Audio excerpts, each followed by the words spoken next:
चलिए आज एक कहानी सुनते हैं। पहाड़ों में बसे एक दूर दराज के गांव की। एक ऐसा गांव जहां सूरज ढलने का मतलब दिन का खत्म होना नहीं बल्कि डर की शुरुआत होता है, और जहां हर रात एक बहुत ही अजीब सा रिवाज निभाया जाता है। तो चलिए इस रहस्यमयी गांव की कहानी को और करीब से जानते हैं। इस पूरी कहानी का जो सेंटर पॉइंट है वो है रामपुर गांव, और रात के 9 बजे बजने वाली एक घंटी। जैसी ये आवाज गांव में गूंजती है ना, सब कुछ एकदम से बदल जाता है। मानो एक ऐसा नियम लागू हो जाता है जो लिखा तो कहीं नहीं है पर सब जानते हैं। और ये आवाज है गांव के सरपंच विक्रम सिंह की। उनकी चेतावनी में जो एक अर्जेंसी है ना, वो साफ बताती है कि ये कोई मामूली सलाह नहीं है। नहीं, ये जिंदा रहने का हुक्म है। और उनकी आवाज में वो जो डर है वो भी साफ महसूस किया जा सकता है। ये सिर्फ नियम नहीं है, इनको यूं समझिए कि ये हर रात जिंदगी और मौत के बीच की एक लकीर खींचते हैं। 9 बजे से पहले घर के अंदर सारी खिड़कियां, सारे दरवाजे बंद, हर दरवाजे पर नमक की एक प्रोटेक्टिव लाइन। और हां, सबसे जरूरी, चाहे जो हो जाए किसी के लिए भी दरवाजा नहीं खोलना है।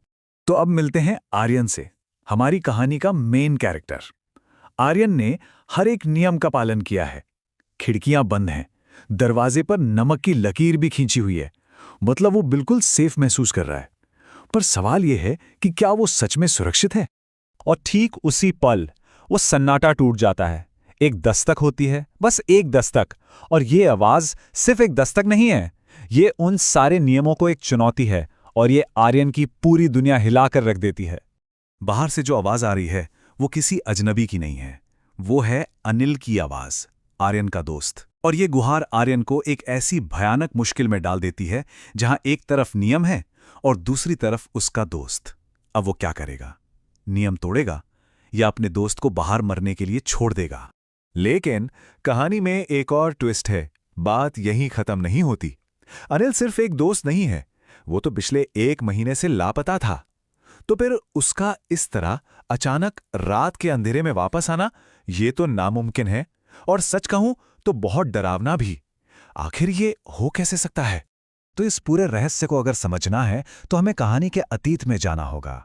चलिए पता लगाते हैं कि इस गांव के डर की जड़ें आखिर कहां हैं और ये नियम तोड़ना इतना खतरनाक क्यों माना जाता है। देखिए, यहां हर चीज एक दूसरे से जुड़ी हुई है। बात है 50 साल पहले की। अनिल नाम का एक लड़का गांव के कुएं में गिरकर मर जाता है। उसकी मां गुस्से और दुख में पूरे गांव को श्राप दे देती है। और अब ठीक 50 साल बाद आर्यन का दोस्त, जिसका नाम भी अनिल है, वो भी उसी कुएं के पास से गायब हो जाता है। बिल्कुल ऐसा लग रहा है जैसे इतिहास खुद को दोहरा रहा हो। और यही था वो श्राप, एक मां के टूटे हुए दिल से निकली हुई एक बहुत ही दर्दनाक भविष्यवाणी। ये कहानी सिर्फ बदले की नहीं है, बल्कि ये अकेलेपन के दर्द को दूसरों से बांटने की एक भयानक मांग है। पर सोचिए, क्या होता है जब कोई इन नियमों को नहीं मानता? तो मिलिए रमेश से। रमेश ने इस श्राप को बस एक कहानी समझा।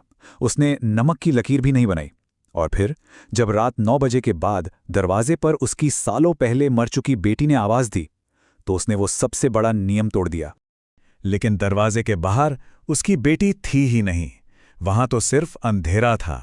और उसी अंधेरे से कुछ हाथ निकले और रमेश को चीखते हुए अंदर खींच ले गए।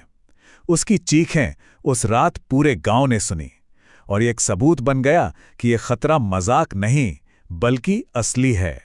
रमेश की उस खौफनाक मौत के बाद गांव वालों को यह एहसास हो गया कि अब छिपने से काम नहीं चलने वाला। अब वक्त आ गया था उस श्राप का सामना करने का, अंजाम चाहे कुछ भी हो। घड़ी में टाइम हो रहा है 8:50। डेडलाइन से ठीक 10 मिनट पहले। टेंशन जो है वो एकदम पीक पर है। सारे गांव वाले उसी पुराने कुएं के पास जमा हो चुके हैं जहां से इस पूरी कहानी की शुरुआत हुई थी। और तभी सरपंच विक्रम सिंह एक बहुत ही हिम्मत वाला लेकिन उतना ही खतरनाक फैसला लेते हैं। वो खुद कुएं में उतरेंगे, और उन्होंने अपने बेटे आर्यन को जो हुक्म दिया ना, उससे साफ पता चलता है कि ये मिशन कितना ज्यादा रिस्की है। ये एक 1 वे ट्रिप भी हो सकता है। कुएं के अंदर का जो सीन था वो दिल दहला देने वाला था। वहां पानी का नामो निशान नहीं था, बल्कि एक बच्चे का छोटा सा कंकाल पड़ा था। ये वही पहला अनिल था जिसकी आत्मा पिछले 50 सालों से शायद इंसाफ का इंतजार कर रही थी। और तभी उस अंधेरे से एक ठंडी सी आवाज गूंजती है। ये उस आत्मा की आवाज़ है और वो हिसाब मांग रही है, उन सारी जिंदगियों का हिसाब जो इस श्राप की भेंट चढ़ गईं। ये सवाल माफ़ी का नहीं, न्याय का है।